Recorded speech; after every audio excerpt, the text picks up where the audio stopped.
We are trying not just to showcase that, but also focus, provide the basis for any future government, which probably would be here in few months, and give them those bases on which they can build that economic edifice which is required to run a healthy economy for the country. Civil military क़यादत मिलकर आगे बढ़ रही है। अपने आईनी mandate से आगे नहीं बढ़ सकते। हदूद में रहते हुए माली और मुआशी मसाइल से निमट रहे हैं। निगरां वज़ीर आज़म अनवारुल हक काकड़ की गैर मुल्की मीडिया नुमाइंदों से गुफ्तगू। बोले तमाम रजिस्टर्ड सियासी जमातों को इलेक्शन लड़ने की इजाज़त है। इलेक्शन का टाइम फ्रेम देना हमारा काम नहीं। IPPs के साथ बिजली मुआहदों पर बातचीत जारी है। तफसील अभी नहीं बता सकते। बलूचिस्तान में सरमायाकारी और CPEC मंसूबों को आगे बढ़ाएंगे। वज़ीर आज़म ने FBR और तवानाई के शोबे में इस्लाहात नागुज़ीर करार दे दी।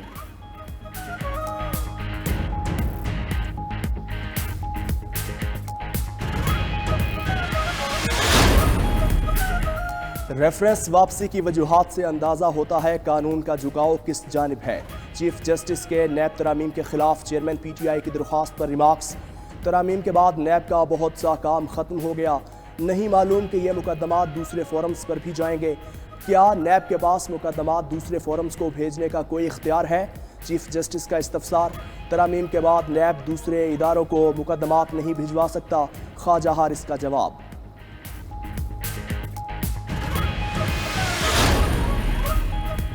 इस्लामाबाद हाई कोर्ट का साबिक वजीर आला पंजाब परवेज इलाही को रिहा करने का हुक्म 3 MPO मुअत्तल कर दिया। DC इस्लामाबाद को मंगल के लिए नोटिस जारी कर दिया। परवेज इलाही को आइंदा समात पर अदालत के सामने पेश होने की हिदायत। किसी भी किस्म का बयान देने से भी रोक दिया। लाहौर हाई कोर्ट में परवेज इलाही को हब्स बेजा में रखने की समात। सुपरिटेंडेंट जेल अटक, CPO अटक, DPO रावलपिंडी को 11 बजे तक पेश होने का हुक्म।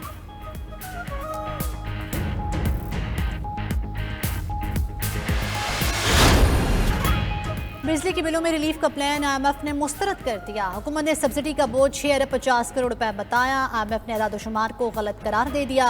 कहा सब्सिडी प्लान के लिए कम अज कम 15 अरब रुपए का बजट दरकार होगा। IMF ने हुकूमत को प्लान दोबारा पेश करने से मुतल्लिक इजाजत दे दी। नए प्लान के पेश होने पर एक बार फिर मुज़ाकरात होंगे।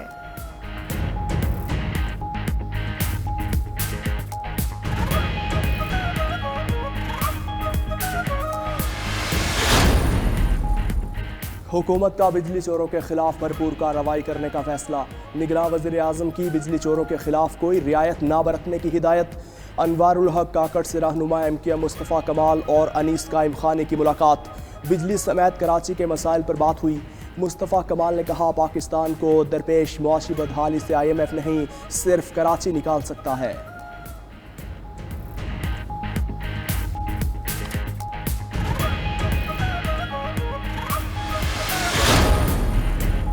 निगरान वज़ीर तवानाई मोहम्मद अली कहते हैं डॉलर सस्ता होने तक बिजली की कीमत में कमी मुश्किल है। 60% बिलिंग रिकवरी नहीं होती, इस पर काम कर रहे हैं। आहिस्ता आहिस्ता चीज़ों को ठीक कर रहे हैं। PIA और पाकिस्तान स्टील मिल्स बंद नहीं कर सकते। लाखों लोगों का रोजगार है। IPPs की हिमायत नहीं कर रहे।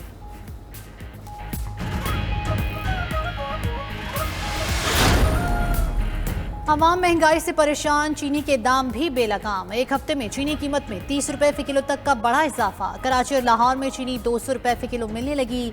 कराची की होलसेल मार्केट में चीनी कीमत 178, रिटेल में 185 रुपए मुकर्रर। रावलपिंडी में चीनी 190, एबटाबाद में 200 रुपए फी किलो हो गई।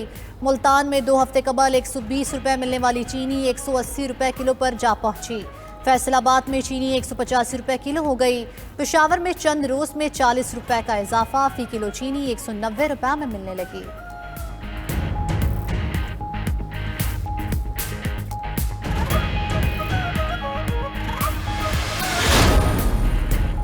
सरबराह IPP जहांगीर तरीन कहते हैं उनका चीनी का पुराना कारोबार है, कोई उन पर उंगली नहीं उठा सकता।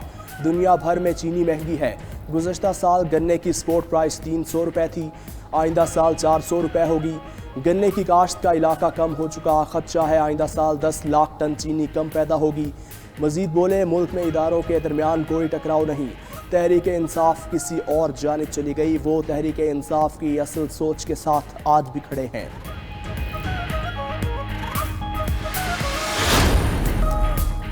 गिलगित बल्तिस्तान में अमन के लिए हज़ारों तलबा सड़कों पर निकल आए। अमन रैली में 4 अजला के 4000 तलबा का पुरजोश मुजाहरा। तलबा ने रैली का मकसद गिलगित बल्तिस्तान के बारे में पैदा की गई गलत फहमियों का अजाला करार दे दिया।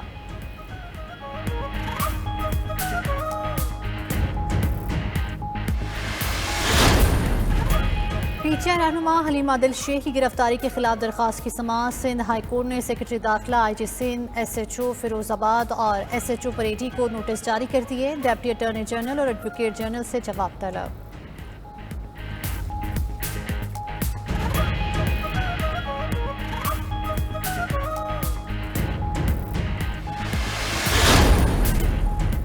नून लीग ने आइंदा इलेक्शन की तैयारियों का आगाज कर दिया। सिंध में भी कदम जमाने के जतन। अहम शख्सियात से मुलाकातें, शमूलियत का भी इम्कान। मीडिया से गुफ्तगू में तलाल चौधरी ने वाज़ेह कर दिया कि वो मरियम नवाज की हिदायत पर कराची आए हैं। सिंध में पंजाब और खैबर पख्तूनख्वा की तर्ज पर तंजीमें नौ कर रहे हैं।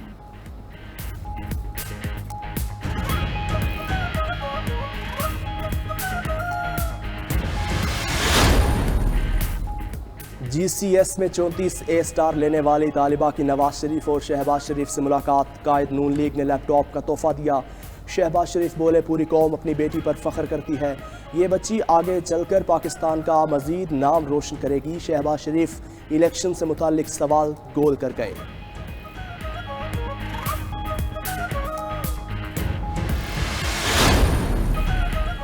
एशिया कप का मेला आज फिर लाहौर में सजेगा। इवेंट के छठे मैच में अफगानिस्तान और श्रीलंका आमने सामने होंगे।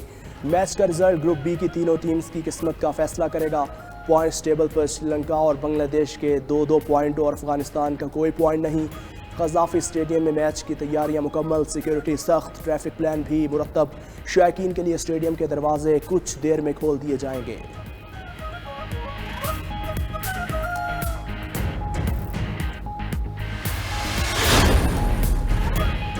गवर्नर हाउस लाहौर में एशिया कप की टीम्स के एजाज़ में इशाया। पाकिस्तान, भारत, अफगानिस्तान, श्रीलंका और बांग्लादेश के खिलाड़ियों और ऑफिशियल्स की शिरकत।